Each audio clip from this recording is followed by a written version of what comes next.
میں سمجھ گیا کہ تم کیا کہنا چاہتے ہو، یہی کہ اگر جائسی غلط ہے تو پھر تم جائسی کے خلاف کام کرو گے۔ اس طرح ڈاکٹر سیلانی مجھ سے تمہاری شکایت کر سکتا ہے، لیکن عمران بیٹے، تم نے یہ بات کر کے مجھے حقیقتاً بے حد تکلیف پہنچائی ہے۔ تمہارا کیا خیال ہے کہ اگر کوئی آدمی چاہے وہ میرا کتنا ہی عزیز یا رشتہ دار کیوں نہ ہو، ملک کے خلاف کام کرے گا تو میں اس کی سفارش کروں گا؟ سر سلطان کا لہجہ بے حد دکھی ہو گیا تھا۔ ارے آپ نے غلط سمجھ لیا، میرا یہ مطلب نہ تھا۔ ڈاکٹر سیلانی بیچاری تو سیدھے سادھے سے آدمی ہے اور جائسی کو پاگل پن کی حد تک چاہتے ہیں۔ اگر جائسی غلط ثابت ہوئی تو ڈاکٹر سیلانی کہیں اس عمر میں خودکشی نہ کر لیں۔ میں نے تو اس لیے بات کی تھی کہ آپ اپنے ان عزیز صاحب کو اچھی طرح جانتے ہوں گے۔ آپ مجھے پیشگی بتا دیں کہ وہ کس فطرت کے آدمی ہیں تاکہ میں اسی سطح کا اقدام کروں۔ میں پاکستان کو ایسے ماہر سے محروم نہیں کرنا چاہتا، عمران نے کہا۔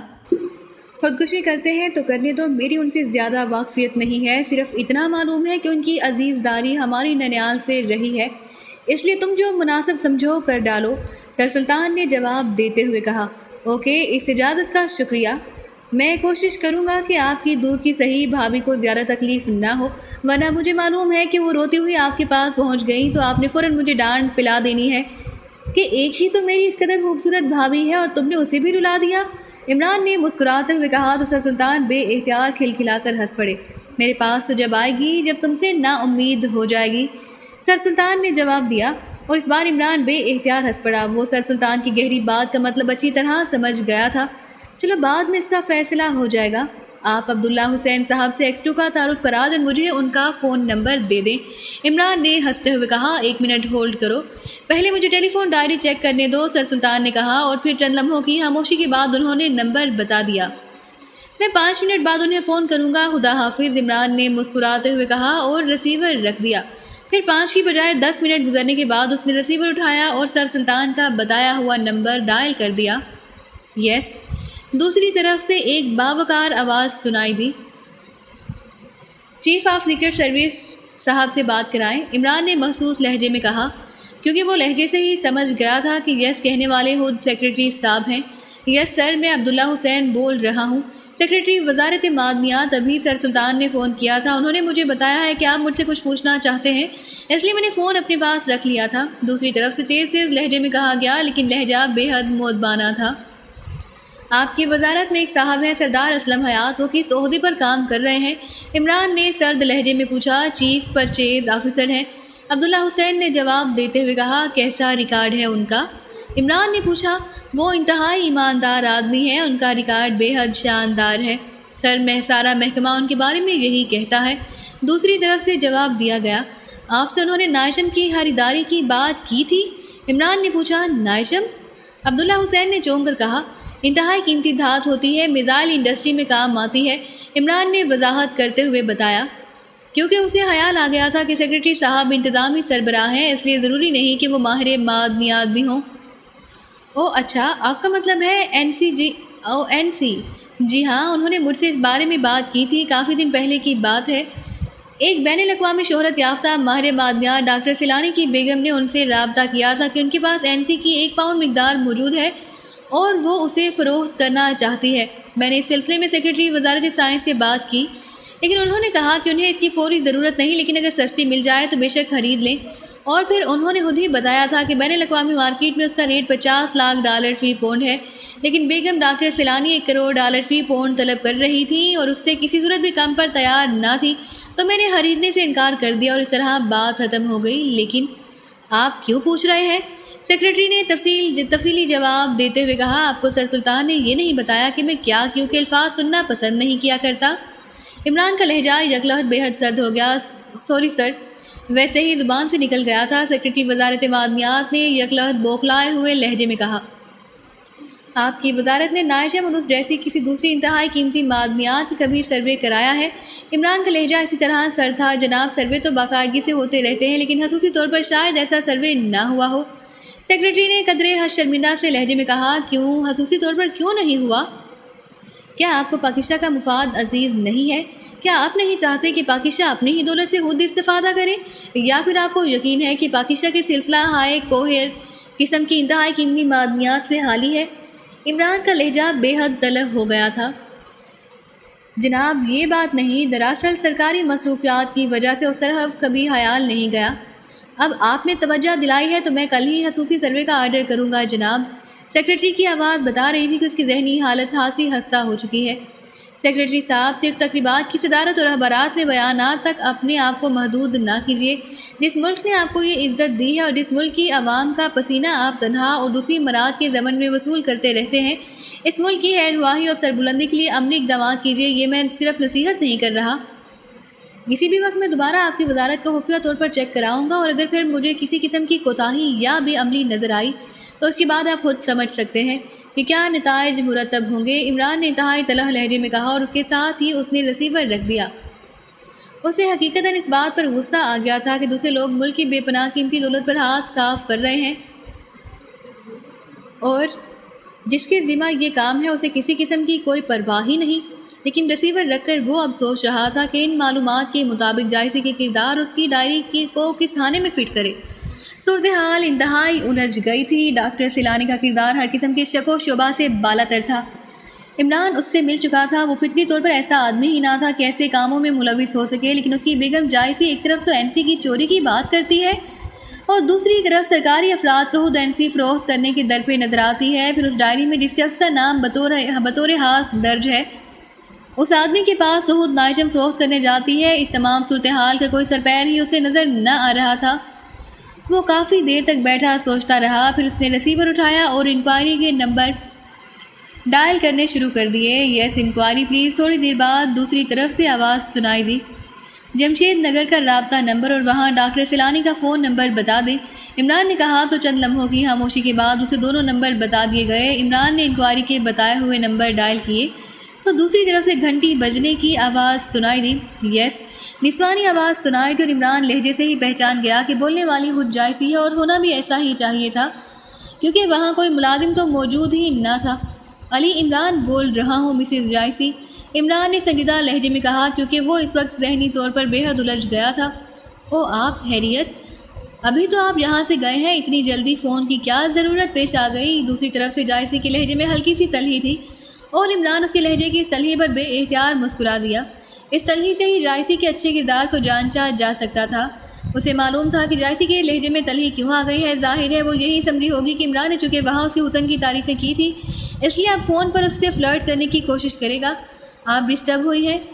معذرت ہوا ہوں، کیا آپ یہ بتائیں گے کہ آپ سردار اسلم حیات کے پاس ایک اور نائچم فروخت کرنے کی غرض سے گئی تھی؟ عمران نے سنجیدہ لہجے میں کہا۔ سردار اسلم حیات؟ کیا مطلب؟ میں سمجھی نہیں۔ کون سردار اسلم حیات؟ جائسی کے لہجے میں حیرت تھی۔ محکمہ معدنیات کا چیف پرچیز آفیسر جس کا نام اس ڈائری میں درج ہے، جو ڈاکٹر صاحب کو اس جگہ سے ملی تھی جہاں سے نائشم چوری کی گئی ہے۔ عمران نے اس بات قدرے سخت لہجے میں کہا۔ اوہ یس مجھے یاد آ گیا، میں اس کے پاس گئی تھی۔ جب میں نے ڈائری میں اس کا نام پڑھا تو مجھے تجسس ہوا، لیکن اس جیسے آدمی سے ملنے کے لیے کوئی جواز چاہیے تھا، اس لیے میں نے اسے چیک کرنے کے لیے اس سے ملاقات کی اور نائشم کی فروخت کے سلسلے میں بات کی۔ اس نے کسی دلچسپی کا اظہار تو نہ کیا، البتہ یہ کہا کہ وہ اعلیٰ حکام سے بات کر کے جواب دے گا۔ اس نے مجھے 4 روز بعد ملنے کے لیے کہا۔ 4 روز بعد میں جب دوبارہ ملی تو اس نے قیمت کی بات کی۔ اس سے میں سمجھی کہ وہ خریدنے میں دلچسپی لے رہا ہے۔ چونکہ میرے پاس تو نائشم کا ایک ذرہ تک نہ تھا، اس لیے میں نے قیمت ہی اتنی بتا دی کہ جو انہیں کسی صورت قابل قبول نہ ہو سکتی تھی، اور میری عین توقع کے مطابق اس نے انکار کر دیا۔ لیکن اس سے میں اس کے متعلق کوئی اندازہ نہ لگا سکی، کیونکہ اگر وہ چوری میں ملوث ہوتا تو وہ نائشم خریدنے پر کبھی آمادہ نہ ہوتا۔ وہ خود اپنی چوری شدہ نائشم ہی محکمے کو بھاری قیمت پر سپلائی کر دیتا۔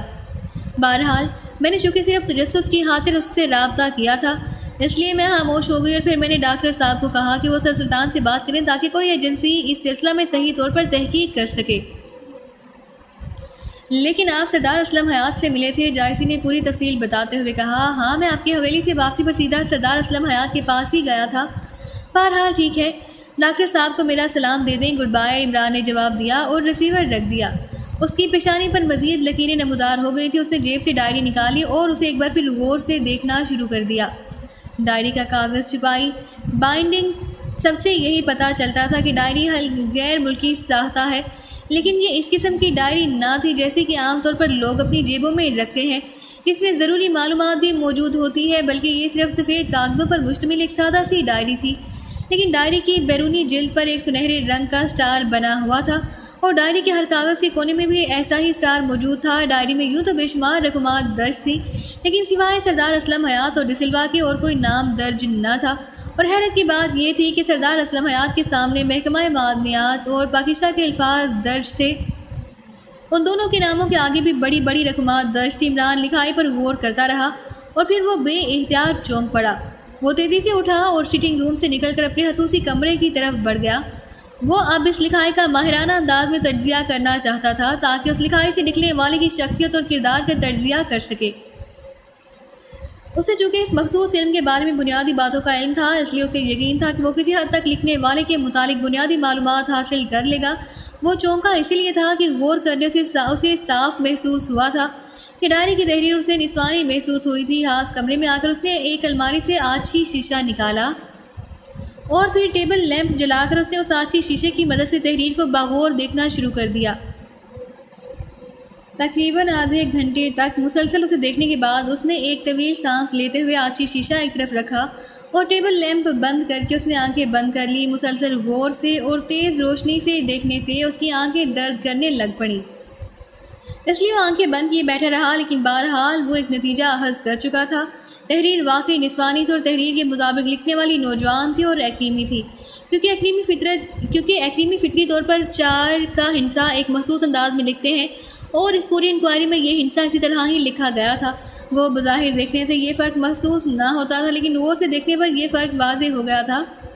ڈائری کے کاغذ پر واٹر مارک موجود تھا اور اس واٹر مارک میں ایکریمی کا جھنڈا اور اس کے نیچے مور کی تصویر بھی تھی۔ اس کا ذہن جائسی کی طرف گیا۔ جائسی بھی خاتون تھی، ایکریمین تھی اور نوجوان بھی، لیکن جائسی کا کردار اور اس کا رویہ اس ساری بات کی نفی کر رہا تھا۔ گو سردار اسلم حیات بھی بظاہر ایماندار اور باکردار آدمی نظر آتا تھا، اس کے باوجود کہیں نہ کہیں کوئی ایسی بات ضرور تھی جو عمران کے ذہن میں کھٹک رہی تھی۔ اس نے آنکھیں کھولی، شیشہ واپس الماری میں رکھا اور ڈائری اٹھا کر وہ خاص کمرے سے نکل کر ایک بار پھر سٹنگ روم میں آ گیا۔ اس نے فیصلہ کر لیا تھا کہ وہ اب اس ڈائری میں درج دوسرے نام ڈسلوا کو ٹٹولے گا، اس کے بعد ہی کوئی فیصلہ ہو سکتا ہے۔ چنانچہ وہ فلیٹ سے باہر آیا، چونکہ اس کی کار رانا ہاؤس میں تھی، اس لیے حالی ٹیکسی کی تلاش میں وہ سڑک پر آ گیا۔ سڑکوں پر ٹریفک قدرے بحال ہو گئی تھی کیونکہ بارش کو تھمے کافی وقت ہو گیا تھا اور بڑی اور معروف شاہراہوں پر سے پانی کو پمپوں کے ذریعے نکال دیا گیا تھا۔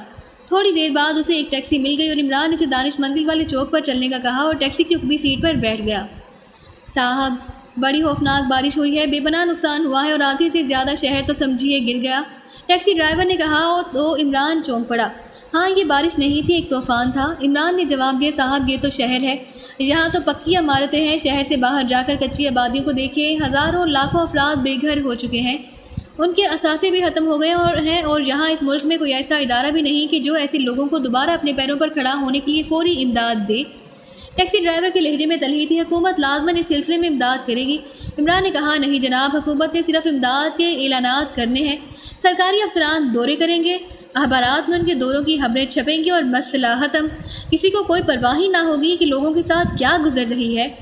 جو امداد حکومت دے گی وہ بھی یا تو افسر رجسٹروں پر جعلی نام و پتے درج کر کے اور انگوٹھے لگا کر کھا جائیں گے، یا پھر زیادہ سے زیادہ 200 روپے فی خاندان چند خاندانوں کو دے کر اخبارات میں تصویریں چھپوا لیں گے اور معاملہ ختم۔ ٹیکسی ڈرائیور بھی کافی دل جلا نظر آ رہا تھا اور عمران کو بطور ایکسٹرو وہ باتیں یاد آ گئی جو اس نے سیکرٹری وزارت معدنیات سے کی تھی۔ تم درست کہہ رہے ہو، واقعی ہمارے ہاں کا نظام کچھ ایسا ہی ہے۔ بہرحال جہاں کچھ ایسے فلاحی ادارے موجود ہیں جو صحیح معنوں میں لوگوں کی بحالی کا کام کریں گے، عمران نے جواب دیتے ہوئے کہا۔ جی ہاں، 1-2 ادارے واقعی ایسے ہیں جو منصفانہ طور پر کام کرتے ہیں، لیکن ڈرائیور نے کہا اور پھر بات کرتے کرتے خاموش ہو گیا کیونکہ وہ چوک گیا تھا جہاں عمران نے اترنا تھا۔ تمہارے اپنے گھر کی کیا حالت ہے؟ عمران نے دروازہ کھول کر نیچے اترتے ہوئے کہا۔ اللہ کا شکر ہے جناب، بچ گیا ہے۔ میں اپنی بات نہیں کر رہا تھا، دوسروں کی بات کر رہا تھا، ڈرائیور نے جواب دیا اور عمران نے اس کے خلوص پر بے پناہ مسکرا دیا، ورنہ اسے یقین تھا کہ بھاری ٹپ حاصل کرنے کے لیے اس نے فوری اپنی مظلومیت کا رونا شروع کر دیا۔ لیکن بہرحال ہر طبقے میں اچھے اور برے دونوں طرح کے لوگ ہوتے ہیں۔ عمران نے جیب میں ہاتھ ڈالا اور ایک بڑا نوٹ نکال کر ڈرائیور کی اور بڑھا دیا۔ یہ تو کافی بڑا نوٹ ہے جناب، میرے پاس تو کھلا نہیں ہے۔ ڈرائیور نے کہا، تم اپنا کرایہ کاٹ لینا اور باقی رقم کسی ایسے آدمی کو دے دینا جسے تمہاری نظروں میں اس وقت اس کی فوری ضرورت ہو۔ عمران نے مسکراتے ہوئے کہا اور آگے بڑھ گیا۔ ہاں، بارش نے واقعی تباہی مچا دی ہے، عمران نے کہا اور پھر کرسی پر بیٹھتے ہی اس نے ٹیلی فون کا ریسیور اٹھایا اور تیزی سے نمبر ڈائل کرنے شروع کر دیے۔ اس کے چہرے پر بے پناہ سنجیدگی تھی۔ بلیک زیرو اس کی سنجیدگی اور موڈ دیکھ کر خاموش ہو کر بیٹھ گیا۔ رانا ہاؤس۔ رابطہ قائم ہوتے ہی دوسری طرف سے جوزف کی آواز سنائی دی۔ عمران بول رہا ہوں، میری کار رانا ہاؤس میں موجود ہے، اسے جہاں دانش منزل پہنچا دو اور تم خود جوانا کے ساتھ شہر کے نواحی علاقوں کا تفصیلی دورہ کر لو اور ایسے لوگوں کی فہرستیں تیار کرو جنہیں اس بارش کے ہاتھوں نقصانات پہنچے ہوں اور وہ حقیقتاً امداد کے مستحق ہوں، اور پھر ان فہرستوں کے مطابق جتنی بھی رقم کی ضرورت ہو وہ میرے اسپیشل اکاؤنٹ سے نکلوا کر ان میں تقسیم کر دو۔ کسی بھی ٹرسٹ کا نام لے لینا، لیکن وہ دو باتیں ذہن میں ضرور رکھنا۔ ایک تو یہ کہ یہ رقم صحیح ضرورت مندوں تک پہنچنی چاہیے، اور دوسری یہ کہ ان کی ضرورت کے مطابق ہونی چاہیے۔ تھوڑی تھوڑی رقم سب میں بانٹنے کا کوئی فائدہ نہیں ہے، سمجھ گئے ہو؟ عمران نے انتہائی سنجیدہ لہجے میں کہا۔ اس لیے بہت بڑی رقم چاہیے عمران صاحب، بلیک زیرو نے قدرے پریشان سے لہجے میں کہا۔ کوئی بات نہیں، سر سلطان سے کہہ کر سرکاری طور پر اس کا فوری بندوبست کیا جا سکتا ہے، لیکن لوگوں کی مشکلات تو کسی حد تک حل ہونی چاہیے۔ میں نے تو خود اس بارش میں جوانا کے ساتھ جمشید نگر تک سفر کیا ہے، مجھے معلوم ہے کہ کس قدر خوفناک بارش ہے۔ عمران نے جواب دیا تو بلیک زیرو بے اختیار چونک پڑا۔ اس بارش میں جمشید نگر، وہ کیوں؟ خیریت تھی؟ بلیک زیرو کے چہرے پر شدید پریشانی کے تاثرات نمایاں ہو گئے، اور عمران نے اسے تفصیل سے سر سلطان کا فون آنے اور پھر رانا ہاؤس سے کار اور جوانا کو ساتھ لے کر جمشید نگر جانے سے لے کر ڈائری میں موجود تحریر کی چیکنگ تک اس نے پوری تفصیل بتا دی۔ بلیک زیرو حیرت بھرے انداز میں بیٹھا یہ سب کچھ سنتا رہا۔ یہ تو بے حد الجھی ہوئی بات سامنے آئی ہے۔ بلیک زیرو نے کہا، ہاں میں بھی ذہنی طور پر بے حد الجھ گیا ہوں۔ 50 پاؤنڈ نائٹن کی بے حد قیمت ہے، لیکن اصل میں بات صرف اس حد تک نہیں ہے۔ اگر اس تنظیم کو یا اس گروہ کو پکڑا نہ گیا تو پھر نہ جانے ایسی کتنی قیمتی دھاتیں پاکیزہ سے چوری ہوتی رہیں گی، اور میرے خیال میں یہ مسئلہ ملک کے مجموعی مفاد کا مسئلہ ہے۔ عمران نے ہونٹ چباتے ہوئے کہا، اور بلیک زیرو نے اس بات میں سر ہلا دیا۔ وہ ڈائری ذرا دینا جس میں فارن ایجنٹوں کے نام اور پتے درج ہیں۔ آج تک تو ضرورت ہی نہیں پڑی، لیکن میرا خیال ہے اب بلغاریہ میں فارن ایجنٹ کو کہہ کر اس ڈسلوا کے بارے میں تحقیقات کرانی چاہیے، شاید اس الجھی ہوئی ڈور کا کوئی سرا ہاتھ آ جائے۔ عمران نے کہا، اور بلیک زیرو نے میز کی دراز کھولی اور ایک ڈائری نکال کر اس نے عمران کی طرف بڑھا دی۔ عمران نے ڈائری کھولی، چند لمحوں تک اسے دیکھتا رہا، پھر اس نے ڈائری بند کر کے میز پر رکھی اور ریسیور اٹھا کر نمبر ڈائل کرنے شروع کر دیے۔ یس گرین وڈ ہوٹل۔ رابطہ قائم ہوتے ہی دوسری طرف سے کاروباری سی آواز سنائی دی۔ یس چیف سپروائزر ہیں مسز اجمل، ان سے بات کرائیے، میں پاکیزہ سے بول رہا ہوں۔ عمران نے لہجہ بدل کر بات کرتے ہوئے کہا، یس سر، ہولڈ آن کیجیے۔ دوسری طرف سے کہا گیا، ہیلو چیف سپروائزر اجمل بول رہا ہوں۔ چند لمحوں بعد ایک مردانہ آواز سنائی دی، اسپیشل لائن پر بات کرو۔ عمران نے اس بار ایکسٹو کے مخصوص لہجے میں کہا اور ریسیور رکھ دیا۔ تقریباً 15 منٹ کی خاموشی کے بعد ٹیلی فون کی گھنٹی بج اٹھی تو عمران نے ہاتھ بڑھا کر ریسیور اٹھا لیا۔ ایکسٹو، عمران نے مخصوص لہجے میں کہا، اجمل بول رہا ہوں جناب، مجھے چھٹی کر کے فوری طور پر اپنے خصوصی آفس آنا پڑا ہے، اس لیے کال میں کچھ دیر ہو گئی ہے۔ دوسری طرف سے اجمل نے معذرت خواہانہ لہجے میں کہا، اوکے، اب غور سے سنو، بلغاریہ میں کوئی ماہر معدنیات ہے ڈسلوا، تم نے اسے تلاش کرنا ہے، پھر اس کے کوائف کی چھان پھٹک اس انداز میں کرنی ہے کہ اس کا تعلق معدنیات چوری کرنے والی کسی مجرم تنظیم سے ہے یا نہیں، اگر ہے تو کس سے ہے، پوری تفصیلات معلوم کر کے رپورٹ دو۔ عمران نے سرد لہجے میں کہا، یس سر۔ دوسری طرف سے اجمل نے مؤدبانہ لہجے میں جواب دیتے ہوئے کہا، جس قدر جلد ممکن ہو سکے یہ کام تم نے کرنا ہے، لیکن پوری ذمہ داری کے ساتھ۔ عمران نے کہا، یس سر، میں اپنی ذمہ داری سمجھتا ہوں سر۔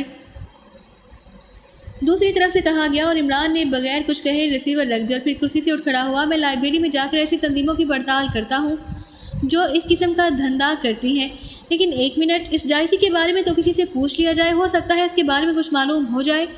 عمران نے کرسی سے اٹھتے ہوئے کہا اور پھر ایک بار پھر واپس کرسی پر بیٹھ کر اس نے ریسیور اٹھایا اور تیزی سے نمبر ڈائل کرنے شروع کر دیے۔ 5 اسٹار۔ رابطہ قائم ہوتے ہی ایک نسوانی آواز سنائی دی، مسٹر ولیم سے بات کرائیں، میں پاکیزہ سے پرنس بول رہا ہوں۔ عمران نے کہا، یس ہولڈ آن کیجیے۔ دوسری طرف سے کہا گیا اور چند لمحوں بعد ایک مردانہ آواز سنائی دی،